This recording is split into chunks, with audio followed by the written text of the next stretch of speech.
پچھلی ویڈیو میں جو ہے وہ صفحہ نمبر 57 تک مکمل ہو چکا تھا، پارٹ نمبر 18۔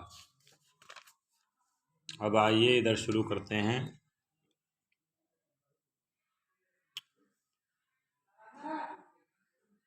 صفحہ نمبر 58، یہ نعت شریف۔ وہ خدا کا خدا اس کا دشمن، جس نے چھوڑا محمد کا دامن صلی اللہ علیہ وسلم۔ جب سے دیکھا کھجوروں کا جھرمٹ، ہیچ ہے میری نظروں میں گلشن۔ عشق احمد میں آنسو بہا کر بھر لیا میں نے پھولوں سے دامن۔ یاد آنے لگا پھر مدینہ، تیز ہونے لگی دل کی دھڑکن۔ نار دوزخ سے بچنا ہو جس کو، تھام لے کملی والے کا دامن۔ بارش نور ہوتی ہے پہ ہم، اللہ اللہ رے طیبہ کا ساون۔ راز ملتا نہ کیا ان کے در سے، تنگ خود ہو گیا اپنا دامن۔ ٹھیک، یہ صفحہ نمبر 58 ہو گیا۔ اب یہ صفحہ نمبر 59، یہ عربی کی مشق ہے، اس کو چھوڑ دیں آپ اور اب ادھر آ جائیں۔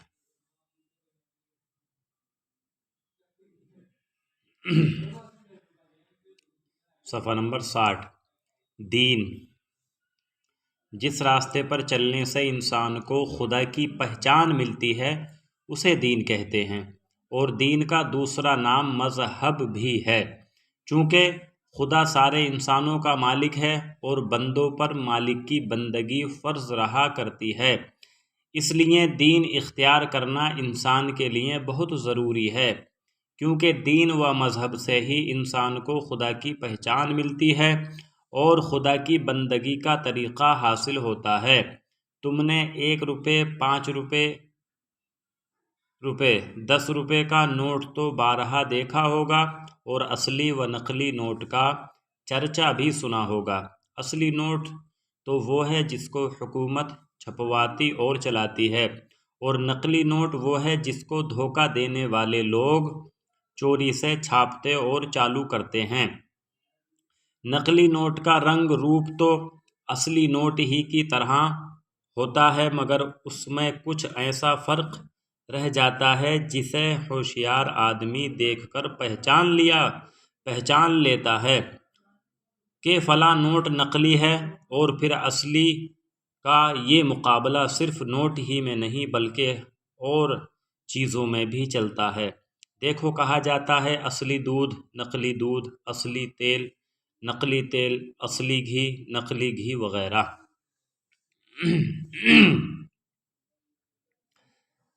تو جس طرح دنیا کے سامانوں میں اصلی اور نقلی چیزیں ہوتی ہیں، یوں ہی دین مذہب بھی 2 طرح کا ہوتا ہے، ایک اصلی دین، دوسرا جعلی دین۔ جس دین کو خدا نے بھیجا وہ تو اصلی اور اس کا نام اسلام ہے، اور جس دین کو انسان نے اپنے دماغ سے گڑھ کر تیار کیا وہ نقلی اور جعلی ہے۔ خود اللہ تعالی قرآن مجید میں اعلان کر دیا ہے۔ خود اللہ تعالی نے قرآن مجید میں اعلان کر دیا ہے، ان الدین عند اللہ الاسلام، یعنی بے شک اللہ کا مانا ہوا دین صرف اسلام ہے۔ دوسری جگہ قرآن شریف میں اللہ پاک فرماتا ہے، وَمَن يَشْفِعْ غَيْرَ الْإِسْلَامِ فَلَن يُقْبَلَ مِنْهُ۔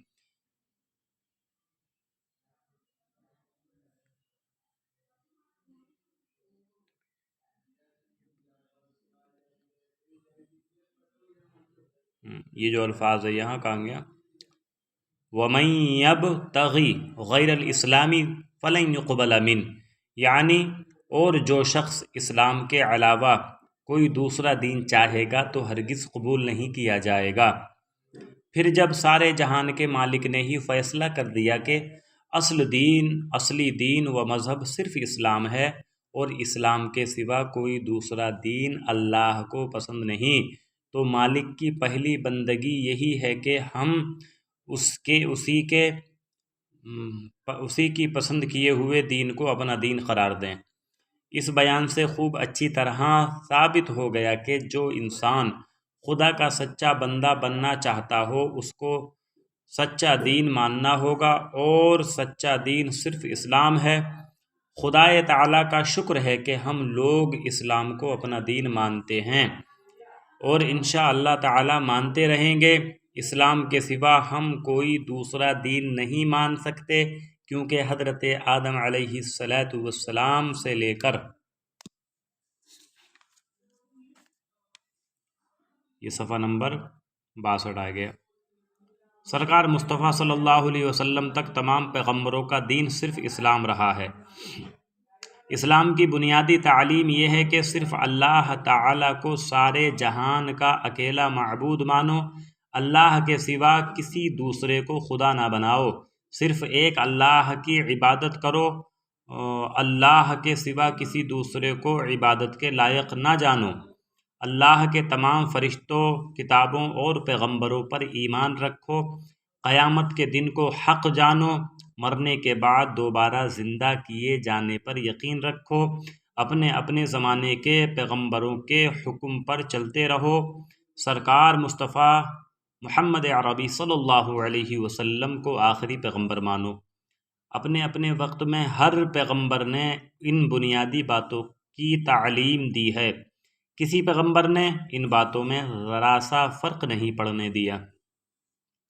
دنیا میں دین و مذہب کے نام پر ہزاروں لڑائیاں لڑی جا چکی ہیں، اور آج بھی ایک مذہب کا انسان دوسرے مذہب کے انسان سے برسر پیکار ہے، لیکن یہ سب لڑائیاں موٹی سمجھ کی پیداوار ہیں۔ سیدھی بات یہ ہے کہ جس دین کو خدا کی کتاب سچا بتائے وہی دین خدا کے سب بندوں کو قبول کر لینا چاہیے۔ دیکھو، قرآن مجید خدا کی سچی کتاب ہے، سچے دین کے بارے میں اس کا فیصلہ سنو۔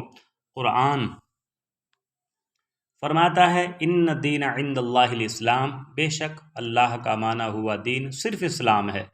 آج بھی اگر دنیا کے لوگ قرآن کے اس فیصلے کو بے چون و چرا تسلیم کر لیں تو پہلا فائدہ یہ ہوگا کہ دین کے نام پر ہونے والی لڑائیوں کا خاتمہ ہو جائے گا، اور دوسرا فائدہ یہ ہوگا کہ مرنے کے بعد جس سخت عذاب سے پالا پڑنے والا ہے اس سے نجات مل جائے گی۔ اب دنیا کے لوگوں کو اختیار ہے کہ یا تو عذاب الہی بھگتنے کے لیے اپنے کو تیار رکھیں یا قرآن کے آگے سر تسلیم خم کر کے اسلام قبول کر لیں۔ یہ صفحہ نمبر 63 ہجری سن۔ اس وقت تقریباً دنیا کے ہر گوشے میں انگریزی مہینہ اور سال لکھنے اور بولنے کا رواج پھیلا ہوا ہے۔ لوگوں کو جب اپنے کسی معاملے میں دن تاریخ مقرر کرنا ہوتا ہے تو وہ یہی انگریزی تاریخ اور سن استعمال کرتے ہیں۔ ہمارے ملک ہندوستان میں بھی ڈاک خانہ، کچہری اور ریلوے وغیرہ کے سارے کاروبار میں انگریزی تاریخ اور سن کا کام لیا جا رہا ہے۔ سن کا معنی سال ہے، اس لفظ کو زیادہ تر سین اور نون کے ساتھ ہا لکھتے ہیں۔ حضرت عیسیٰ علیہ السلام کا مبارک نام تو تم پڑھ چکے ہو۔ آپ اللہ تعالیٰ کے جلیل القدر پیغمبر ہیں۔ ہمارے سرکار پیارے مصطفیٰ صلی اللہ علیہ وسلم کی مقدس پیدائش سے تقریباً 571 سال پہلے آپ پیدا ہوئے ہیں۔ جب آپ نے اپنی پیغمبری کا اعلان کیا اور دین اسلام کی تبلیغ شروع کی تو یہودی آپ کے سخت دشمن ہو گئے۔ اس قوم کے لوگ بڑے گستاخ اور شوخ ہوا کرتے تھے۔ حضرت عیسیٰ علیہ السلام سے پہلے حضرت موسیٰ علیہ السلام جس قوم کی ہدایت کے لیے بھیجے گئے تھے اس قوم کا نام یہود اور بنی اسرائیل ہے۔ حضرت عیسیٰ علیہ السلام کے زمانے میں یہودی بہت گمراہ ہو گئے تھے۔ یہودیوں ہی کو سیدھی راہ پر لانے کے لیے حضرت عیسیٰ علیہ السلام بھی مقرر کیے گئے۔ چنانچہ جب آپ نے تبلیغ کا کام شروع فرمایا تو یہودیوں میں سے چند لوگ ایمان ضرور لائے اور مسلمان ہو گئے، لیکن ان میں کے بڑے بڑے چودھری لوگ اور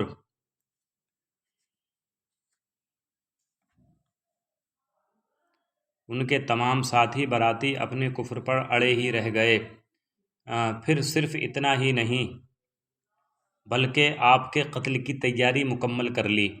یہودیوں نے آپ کے قتل کی جو تاریخ مقرر کی تھی، ٹھیک اسی تاریخ میں اللہ تعالی نے آپ کو آسمان پر بلوا لیا اور ملعون یہودی ہاتھ ملتے رہ گئے۔ آپ اس وقت آسمان پر تشریف رکھتے ہیں۔ جب قیامت آنے میں تھوڑا عرصہ باقی رہ جائے گا تب آپ دوبارہ زمین پر تشریف لائیں گے۔ آپ ہی کی پیدائش مبارک کے پہلے سال کو انگریزی تاریخ اور سن کا پہلا سال قرار دیا گیا ہے۔ چنانچہ آج مئی کی 5 تاریخ اور سن 1971 ہے، جس کے معنی یہ ہیں کہ اس وقت حضرت عیسیٰ علیہ السلام کو پیدا ہوئے 1971 برس ہو رہے ہیں۔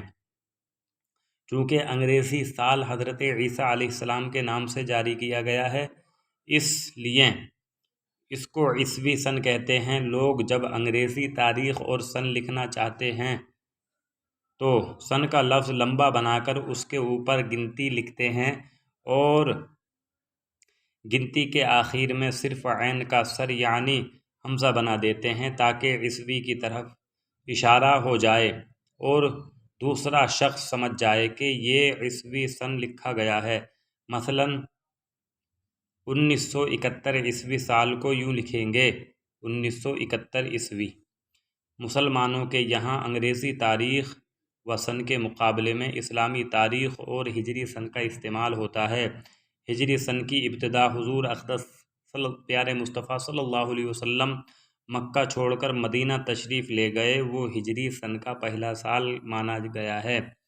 ہجری کے معنی ہیں اللہ کے لیے اپنا دیس، اپنا گھر بار چھوڑ کر دوسری جگہ چلا جانا، مکہ شریف۔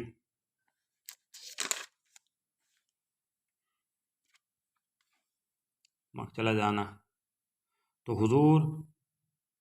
حضور صلی اللہ علیہ وسلم کا مکہ شریف تو حضور صلی اللہ علیہ وسلم کا وطن تھا۔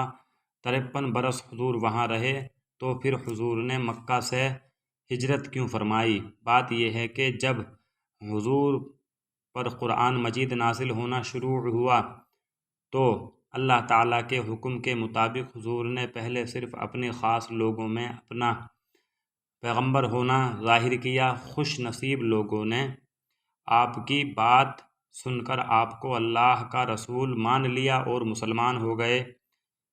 پھر 3 برس گزر جانے کے بعد حضور نے اللہ تعالیٰ کا حکم پا کر پورے مکے والوں کے سامنے اپنی نبوت اور پیغمبری کا اعلان فرمایا اور ان کو یہ بھی سنا دیا کہ تم جن بتوں کو پوجتے ہو وہ پتھر کی صرف بے جان مورتی ہیں، انہیں پوجنا چھوڑ دو، صرف ایک اللہ کو اپنا معبود مانو۔ ٹھیک، یہاں تک صفحہ نمبر 66 تک مکمل ہو گیا سبق آج کا۔ ٹھیک ہے، اور اس کو جو ہے آپ صحیح طریقے سے یاد کر لیں۔